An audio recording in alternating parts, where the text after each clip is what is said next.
All right. So today is the Q&A. Okay, let's go to some of the questions that we have.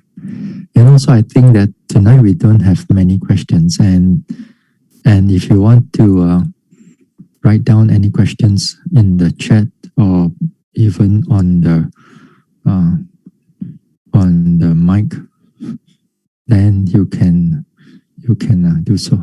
After we finish the first two questions or three questions. All right, let's go. Okay. All right, can you see? Okay, good. So this is question 1. It's a bit vague. According to this book, in page 80, it says to live or to die is of equal value. Could Bhante please comment on this? To live or die is of equal value. Would that mean there is no striving to live anymore? Thank you. When I look at this question, when it was given to me in this way, then I've seen this book before every now and then, but I don't have it in my library. So I have to, in a way, download it from the internet. But this passage here, the question here asks, the questions here it asks, it's connected to the Buddha and the Arahants. They're connected to the Buddha and the Arahants. Therefore, it is good that for now, we have to go to that particular passage to understand what is the meaning of this, to understand what is the meaning of the question, then only we can have a clearer idea of what is the question meant. But there will be a little bit of reading because the passage is, it's a paragraph, but it's a bit long. So I go to the next, this one for you to, this one. Hopefully they all can put in everything, right? Okay. The Buddha and all the other Arahants were completely free of desire, yet succeeded in doing many things far more useful than what any of us are capable of. If we look at accounts of how the Buddha spent his days, we find that he slept only 4 hours and spent all the rest of the time working. We spend more than 4 hours a day just amusing ourselves. If the defilements responsible for the desire to be and to get things had been completely eliminated, what was the force that motivated the Buddha and all the Arahants to do all this? They were motivated by discrimination. And here the word here, the wisdom here, I'm the one who put it inside there. The meaning is actually wisdom, coupled with goodwill or metta. Even actions based on natural body wants, such as receiving and eating alms food, were motivated by discrimination. They were free of defilements, free of all desire to keep on living in order to be this or to get that. But it did have the ability to discriminate between what was worthwhile and what was not for the motivating force that sent the bodies out to find food. If they found food, well and good. If not, never mind. When they are suffering with fever, they knew how to treat it and did so as well as possible on the basis of this knowledge. If the fever was quite overpowering and they were not strong, they recall that to die is natural. So whatever they lived or died was no significance to them. They were of equal value in their eyes. So this is the meaning. This is the passage of what the questioner trying to ask about. Of they live or died of equal value. So let us comment a little bit on this, since the question is asked based on these things. Now here. We are talking about the Buddha and the Arahants. First of all, when we look into this, then we have to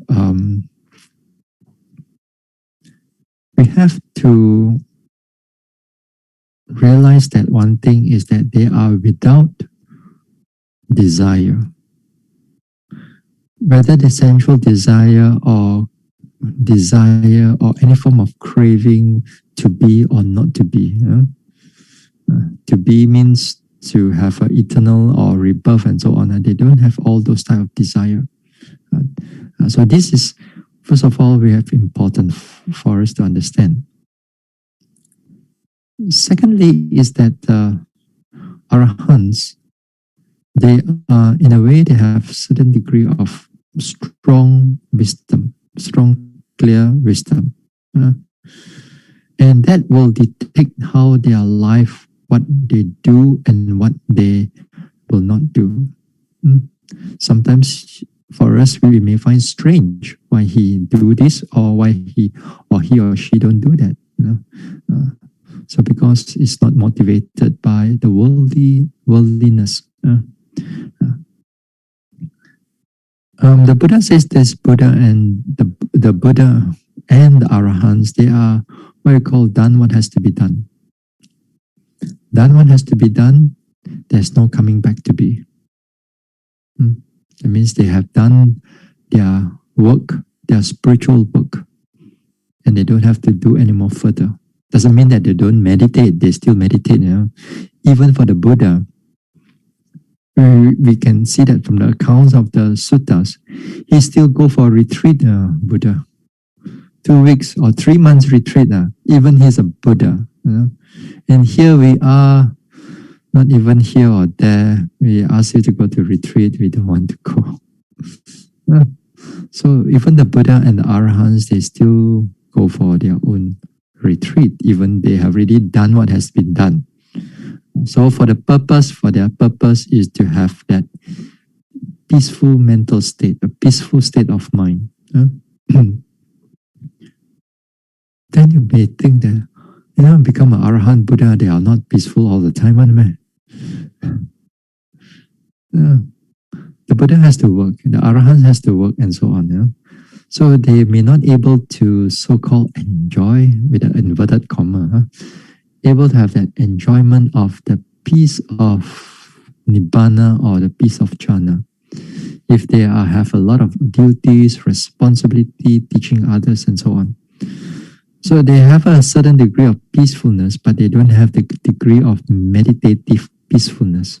So they still need to go to a retreat in order to have that meditative type of peace.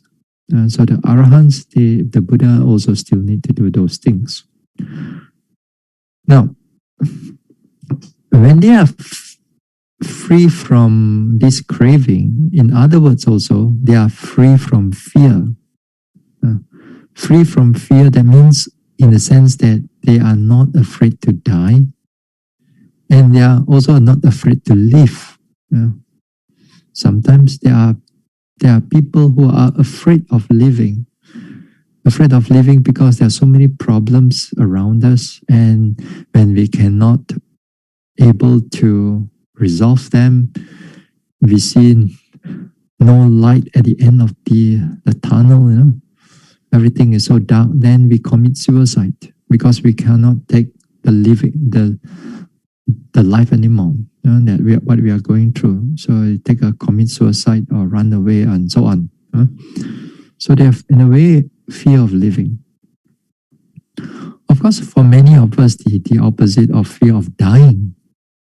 Fear of dying in the sense that we're afraid of how we're going to die, and we do all kinds of things in order for us to, as if like sometimes we do not want to die. Especially like Chinese. Chinese, when they talk about death, it's a kind of like it's a very terrible thing for majority. For those who are in the Buddhism and you are more inclined into Buddhism, we talk about death all the time. But for Chinese, especially, they don't like to talk about death. It's a very taboo subject. So here, we when we talk about life and death, there's a lot of fear behind it. So when there's a lot of fear behind it, when you fear of something, you want to attach of something else. If you have fear of dying, you attach of life, you attach to the life, you cling on to the life. Your clinging may be due to your family, due to your wealth, due to your or youthfulness. You thought that because you are youth, and then here I'm dying. How could this be, and so on. Then you attachment to all these things. Then they're afraid of dying. So all of us have, when we have this craving and fear behind it, we don't realize that how much of this attachment is so strong beneath it. In the front of it, we thought that we are happy, we are okay, we are this and we are that. But really, when it comes to really the death, although we say that we contemplate on death a lot and so on, but when it comes, you see that there's a certain degree of fear is there. Perhaps maybe it becomes less because of the reflection that we go throughout our lives about death and so on. Then maybe have less, but still there. You cannot compare it with a Buddha and the Arahants. When it comes to the Buddha and the Arahants, just because that they have done what has to be done, then they say that what they don't think in this way. Why should I live any more longer? Might as well I take my life and die. After all, if I die, if I take my life, there's no breaking of any precept. But they don't do that. Doesn't mean that they don't die. Doesn't mean that they don't attach to their lives. That doesn't mean that they attach to their life, because after all, everything has to be done. All the practice has to be done. It has already been done. So the Buddha and the Arahants doesn't just take their life because all these things. While they are still living, they're still living like the Buddha. Now, in the case of the Buddha, his duty is to impart the Dhamma to beings, as many as we can, as he can in his years of when he's living. That is to say, not just human beings, but also towards the devas and brahmas, and even a part of the animals kingdom too. So they impart, his duty is to do that. He signed up for it. In a way, become a Buddha, you kind of like sign up for all these things. It comes with enlightenment, yes, but it also comes with imparting the Dhamma. But whereas for an Arahant, although he has already eradicated all the defilements, not Arahants can teach. Not all Arahants can teach. What you read in the suttas, some of the Arahants, they could teach, like the Buddha, like Venerable Sariputta or Moggallana and many others, they can teach. But not all Arahants can able to teach. They are enlightened in a way, but they are not capable of teaching. So not all Arahants not all Arahants are bound to teach. It's not part of the contract, because they are not inclined to do so. So sometimes devotees may think that how come not all monks are teaching? How come all monks are, they know how to practice and practice and practice, and how come they are not able to teach? Because teaching is another skill altogether. And practicing is another skill altogether. So not easy to find both comes together. Those who are meditating, practicing, or enlightened, then they're able to teach. Not easy to find. There are, of course, they're still around, but they are not easy to find. Some people, some monks or nuns, and they are good in talking, good in Dhamma talks and all that. But when it comes into the practice, they are not capable. So therefore, the Buddha and the Arahants, they have, in a way, they eradicate the defilements. But when it comes to their teaching and all that, not really so. But then they go on living their life. And when they go on living their life, they live the life without the fear. Not fear of living, without the fear of even dying. So when it comes to, like, for example, unforeseen sickness or unforeseen sickness, and they are face to face with death. The Arahants also, they are subjected to their karma. And sometimes their karma of their past, it can be called a destructive karma. It destruct, that means that all the life that is going through, and then it stops. A certain past life karma, it stops that particular karma, and it takes the Arahant's life also. So don't underestimate this karma. It still works. But even then, for that type of death is suddenly, comes in, like a heart attack, for example. If it's the Arahant go through a heart attack and suddenly he is out of breath and he dies, at that time, even when it comes to the death, the mind is without fear. For us, without the Arahantship and without, then after that we want to die. See lah, this and that go. All my asset, I haven't paid my will yet. I haven't said goodbye to all my family member. How like that? Then a lot of fear. A lot of things will go through for all of us. For them, there's nothing to hold on anymore. So when it comes to death, we are equally open about. They are equally open. Whether it is life or this is death, because of without the craving is there. So for us, it will be good that every now and then we reflect on death. Every now and then, even if you are young, even if you are in your 20s, even in your 30s, 40s, what more when you are in the 60s, 70, 80, 90, and so on, then it will be good that if you reflect on death frequently, it will help us to reduce that fear. It will help us to reduce that fear. So that time when the time comes, for you to die, then you don't have to have so much worry. Then if you don't have so much worry, perhaps next life will be a better rebirth.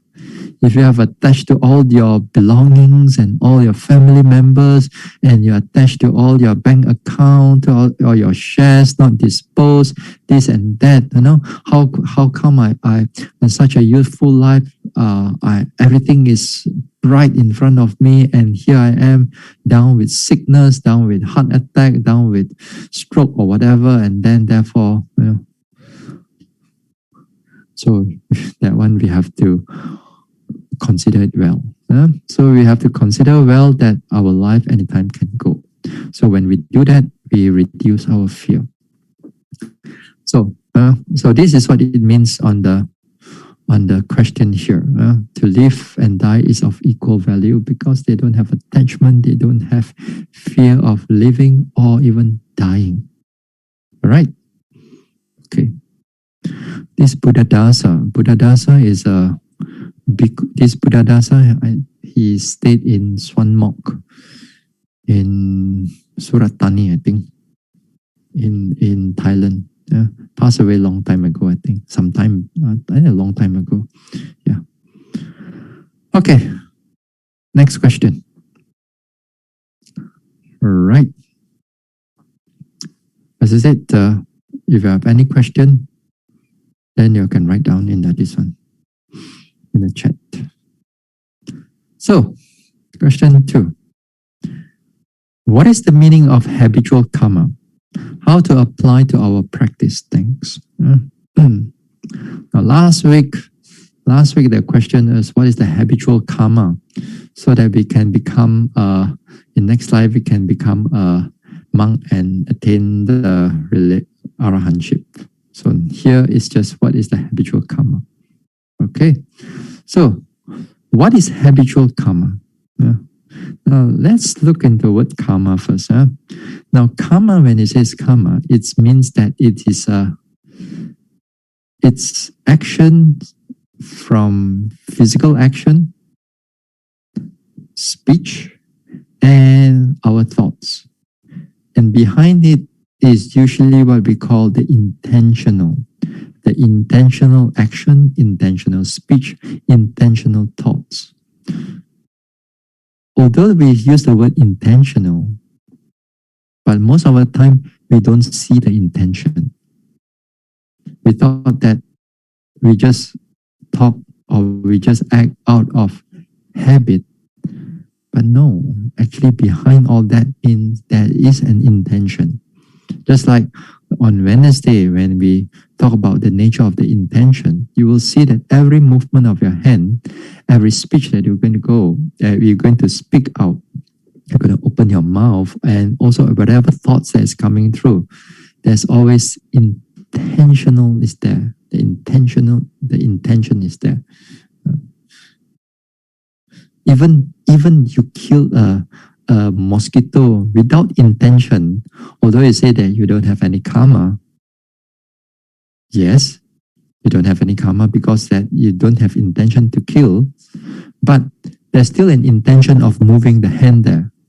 Although you may not have a karma, but there's still an intention of moving of the hands. So karma is this. Although we say that it is by action, speech, and mind, but behind it is still got intentions. Although sometimes we use the word intentional actions, intentional speech, intentional thought, but for most of the time, as I said, y'all cannot see the nature of the intention unless you begin to practice into vipassana. Okay, so that is the part of not finish it. On the karma side, again here, you have effects. That means you will have its effect. Whether the effect is going to ripen or not, that is another thing altogether. Some effects may not ripen. It may not ripen, that means it's totally finished. It will not ripen anymore in the future. Sometimes effects take place even in this life, and it continues even into the next life and the future lives. Some effects just take place in the next life, then it may not continue in the future life. Some effects will take place after the next life. That means it's a subsequent lives. Then we do not know when it's going to arise. Some effects just this life, it take place, next life it doesn't take place anymore. Yeah.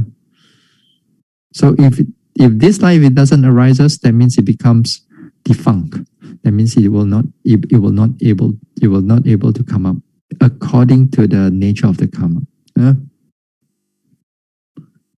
But the thing is that with this karma, as it takes effects, we really do not know which one is which, And sometimes, in a certain action that ours, a single action of ours, may have how the priority of the effect will take place in a single action. We thought that we are doing a single action. Supposing you kill a mosquito again, let's say, take this, within you killing this mosquito, your mind is already create unwholesome karma. then when your action as you are doing it, it's create another karma. Then you speak out. You see, this terrible mosquito will come and disturb me all the time. Pia. It's another karma. So with all this multiple of karma is taking place, and then to further the karma again, to further the effects of the karma, then that thinking of yours, that particular thinking of yours, it also comes with multiple intentions, not just a single intention inside there when you're thinking of killing a mosquito. So multiple intentions are also inside there. That means when it multiple intentions inside there, that means there's multiple effects is going to take place just on the mental, just on the thoughts itself. So even if in the thoughts itself, right now is that when you are in the thoughts itself, that means there will be some may take place in this life, some may take effect in this life, some of the intention may take effect in the next life, and some of the intention may take effect in the subsequent life. So you do not know when even that single thought of yours is going to take effect. So don't underestimate our karma, our action just by that thought, What more when you comes to speech again? What more you come into action? You come into the actual action again. So there's multiple ways that how it's going to take effect. We really do not know, because how the mind works, we really do not know how exactly when it's going to take effect. Abhidhamma tells you, okay, how many jhana, this jhana, that jhana. But the thing is that the mind is moving so fast. Okay? Now, sometimes out of ignorance, sometimes we say, now especially when you're suffering. Especially when you're suffering in the everyday life. Then you're suffering, then you say, and then I burn out all my karma, let the karma all finish. Then after that, after that, next time I don't have any more debt to him or to her anymore. As if we can calculate our karma, how much debt we are owed to that person or owed to that company or owed to the situation, and then we are because we are suffering there. We thought that, okay, never mind, we just suffer it through for now. Let's finish our karma. Especially sometimes you're married with somebody that you really hate after a while, and then you say, and then you have this thought, thought that you want to finish the karma, or you connected with some unpleasant things. Truly, we do not know when it's going to finish, because and then there's another thing for Buddhism when it comes to karma thing, effects, especially effects. We thought that okay, this person has suffered maybe cancer for 20 over years, and then suffering, and then every time we see him or see her, it's getting thinner and thinner and thinner and thinner, and every time we got all the suffering for 20 years. And then here now, this person is on the verge of dying and perhaps maybe dead. So then dying already, dead already, then we say, he's free or she is free from all the suffering already, Hopefully next life he will be in the happy plains. And especially if those people that we love and we connect, we have a lot of connection to, maybe our parents, maybe our mother or father. We want to believe that they are reborn in the better planes of existence. We want to believe that, we want to hope that sometimes we want to hope also, we want to believe that already, rather than just hope. So, sometimes we have to realize that that we really do not know where they are reborn. We thought that because that we see their suffering so much, and then when they're free of that suffering, we thought that by dying, everything is free. But if those people who can able to see the next life, those with divine eye, then if you happen to see that the parents or the mother or father reborn in the hell planes, reborn in the animal kingdom,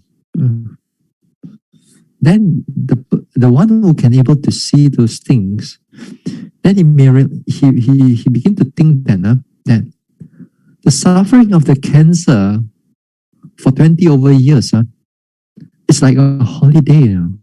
It's still a very good holiday compared with the coming to the next life when he's reborn in the hell and so on, in the animal kingdom. Because most of us, our vision is so narrow.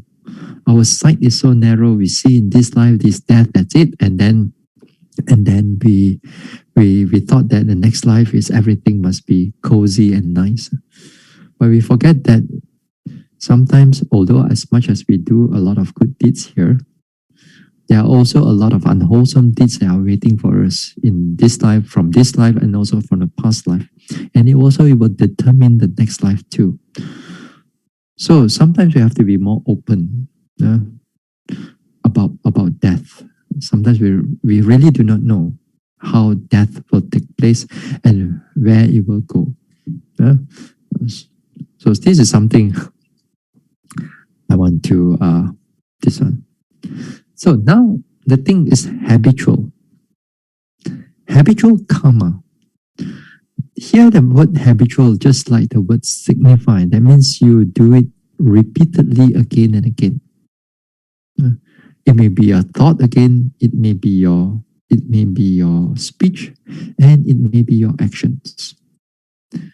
Then there are wholesome and unwholesome one, and also kind of like neutral ones. Doesn't really wholesome and unwholesome. That also can become your habitual karma too.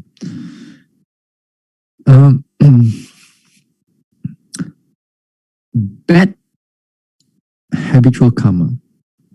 Sometimes these bad habitual tendencies of ours is that sometimes when you meet with some people, some rough people, every 2 or 3 words coming out from their mouth is a harsh words. It's a very rough words. Every few words they come out is those words. It's very jarring, Now, if you are in that group of people, or if once upon a time you are like that, then you find that every few words that you open up your mouth is all the bad words, all the terrible words. If you mix with rough people, then you have a lot of rough speech here. So these are habitual. Yes, these are habitual because it's repeated again and again, very frequently. Now, if you are doing a lot of dana, and habitual to you means that not just only every day, but every occasion when you find that you have a opportunity for you to do dana, whether it's dana to the monks or not, or to the sangha, and dana to the poor or to the destitute, you have the heart of generosity, and you want to offer, you want to do your best, you want to spend your time, you want to make your effort to give all these things. So you do it. That is habitual in that sense. But the one that comes with the thinking one, it's a little bit more difficult to see because it's a habit. One of the things that I've noticed that when you tend to look into wrong view one, your tendency will always go towards the wrong view one. That when you want to think about things is wrong and things is not right, and common sense, even logical thinking, if you don't have that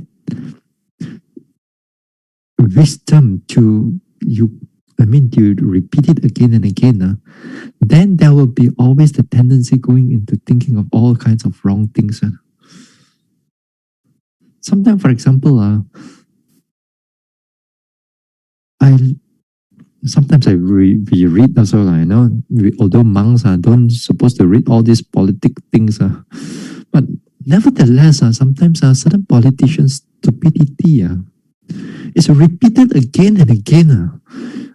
If you speak one time a stupid thing, a foolish thing, then one time maybe we ignore you.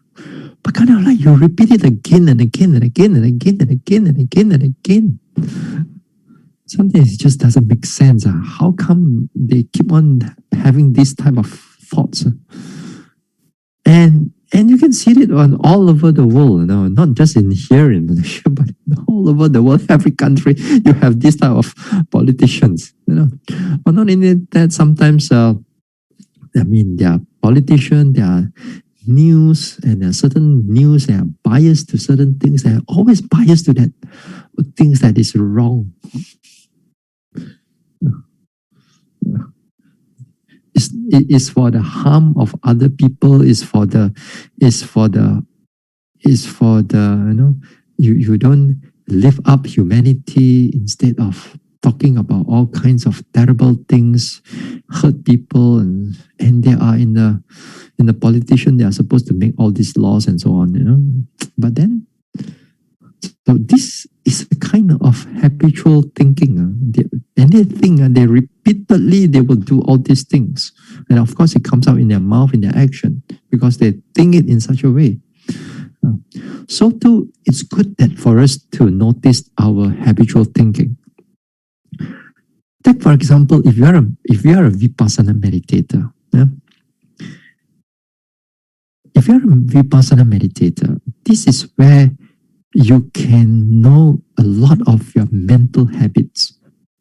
How usually you think and how you will direct your mind towards something. And this one, usually when we say that your restless mind, because this is one of the things is that when your restless mind is where you think and you think and you think again and again and again. And sometimes when we think a lot, we think of a certain theme, a certain subject, a certain theme, and it recurs upon that. Although our during in the Vipassana, we ask the yogi, hey, you don't go inside your story. You go into a story, that means you're going to drown into your story, and then your mindfulness is going to cut off and it's going to break. There won't be any continuous mindfulness. I say, usually we say you stand outside there, you pay attention to your thoughts. But nevertheless, as a Vipassana meditator, when you begin to meditate quite a lot, you also will see how your thoughts is happening inside there. What type of thoughts is occurring frequently? If you are meditating, let's say, if you are meditating, every now and then, your family images come out, or you're connected to your family. Oh, I meditated today. Oh, I didn't see my wife. Oh, I didn't see my husband. I wonder what is he doing there. Oh, I didn't see my son. Whether he's doing whether he's working or whether he's studying or what is he doing there? What is she doing there right now? Or children, You are your mentality, your thoughts is like directly again and again towards that sort of subject. or on your family. So this is one thing. Then you begin to understand how your everyday habit is so much connected to your family. And then we attach because of the mind habitually going into them. Okay, this is how we discover. Another thing that sometimes yogis also will see once in a while is their own ego. Is their own ego, how they self-think about themselves, how they are, sometimes, sometimes when you are in a meditating, then all kinds of hallucination, your mind can create stories, your mind can create some adventures inside there, and then sometimes as if you are the hero is coming to save the day. You imagine all kinds of situation that, you are suddenly in a terrible situation, an accident and all that, and then you are there, and then here you are the hero is trying to save some people out of the burning car. All you imagine, everything is about yourself. Everything is about yourself. You are there. You are there in your own image. And you're connected around a lot of things. It's about yourself. Then you begin to see over time, you see the same kind of thought that is happening there. Then only you realize that how much our thought in our everyday life is directing to that part of it. How our habitual thoughts are going into it. So this is one thing that we begin to discover, and we begin to discover when we begin to realize those things. Then here the mind begin to able to reduce them in the long run. So sometimes we have lustful thoughts. Sometimes we have angry thoughts.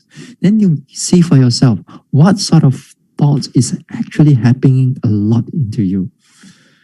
Some of us maybe when we meditate, a lot of our thoughts towards our working life, our career, our business, and so on. Then you see that how our thoughts is connected to our habitual thoughts, connected to our business, and so on.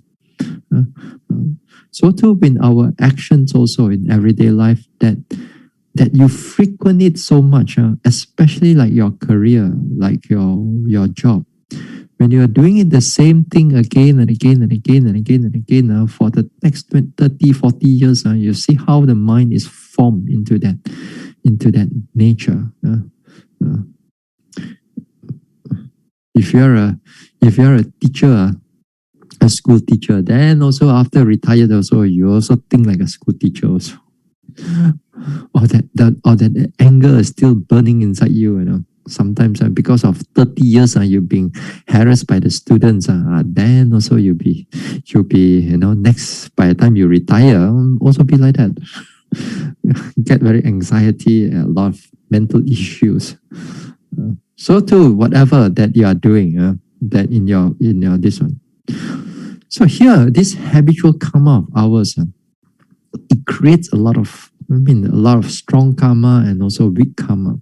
And you create bad, strong karma, weak karma, therefore it will have effects in the future. So therefore, it is good that we are more mindful of our actions and our speech and our thoughts. Certain degree of our actions, of our speech and our thoughts, my mindfulness directed towards this, it will be very good because it helps you to safeguard, in the sense that if it's a unwholesome thoughts, your mindfulness is able to acknowledge it.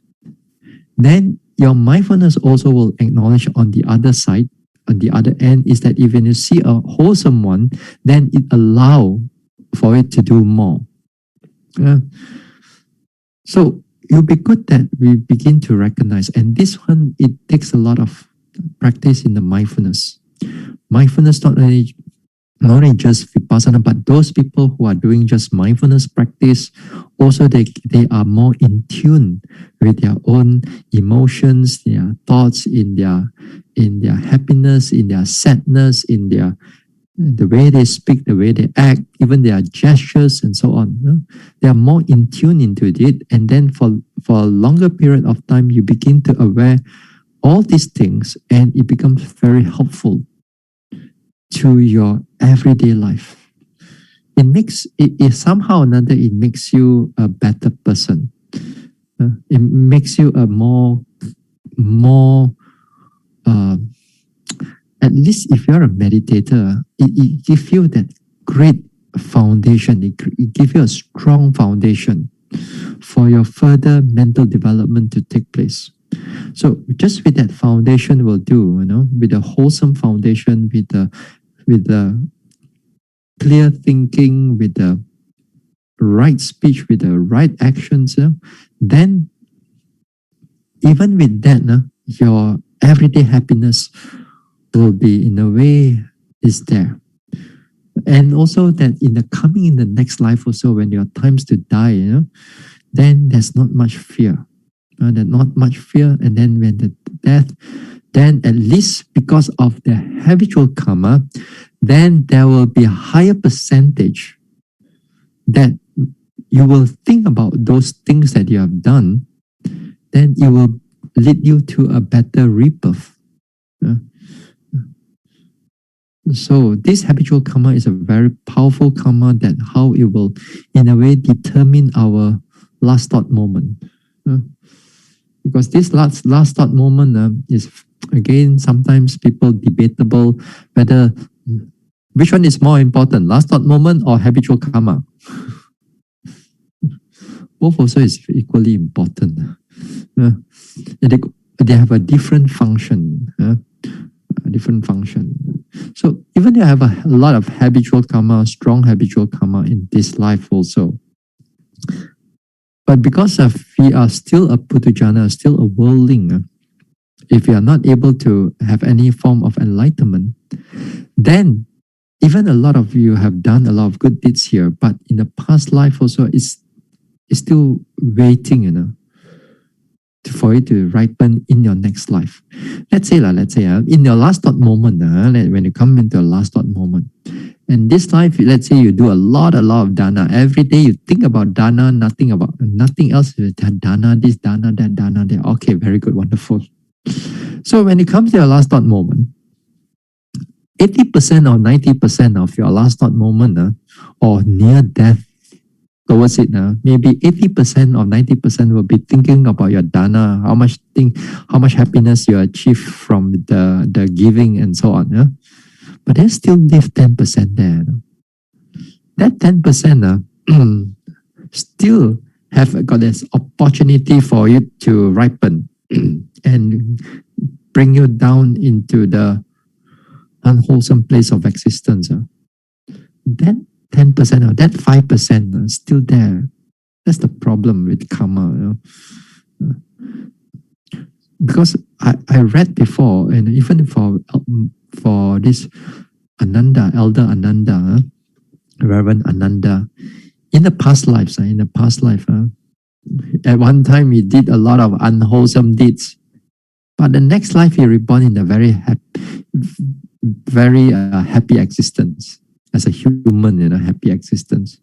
In the past life he did, but when he reborn in the happy existence, then he do a lot of good deeds.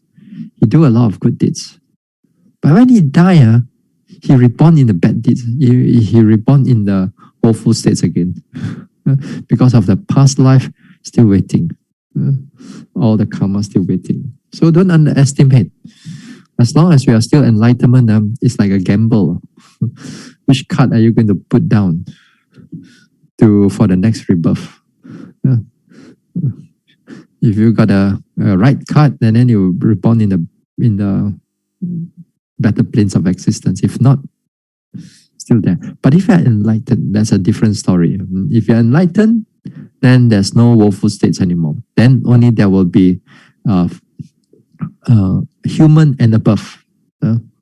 So in this habitual karma, so it will be good that we acknowledge how you want to practice it in your everyday life is that try to take note of what you do a lot of them, how much the time that you spend.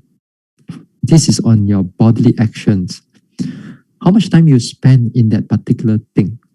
And then also take note of how we speak. How we speak, what are the words that's coming out? Is the words coming out is a lot of gossiping type of words? Is there a lot of lying? Or is there a lot of right speech? Take note of how we speak in our everyday life. And then take note of how we think. What sort of thinking that's going through. And that one with the thinking, it would be good that it comes with Vipassana meditation because it's helpful to acknowledge the sort of thinking, the type of thought that's going through the mind at that moment. So that will be helpful for you in this life and also in your future life. And also we hope that we practice as best as possible and then get out of this cycle of birth and rebirth. And then you don't have to worry about those unwholesome habitual karma is going to take place and take you into the woeful states. So something like this on the thing. Anything else? Let me see. Hey, hold on. Stop share. Hold on now. Let me see what else do I have. Question 2. No more. Okay, let me see any more question in the chat. No chat, no question. Okay, that's all for tonight. Nothing much for no other questions. So okay.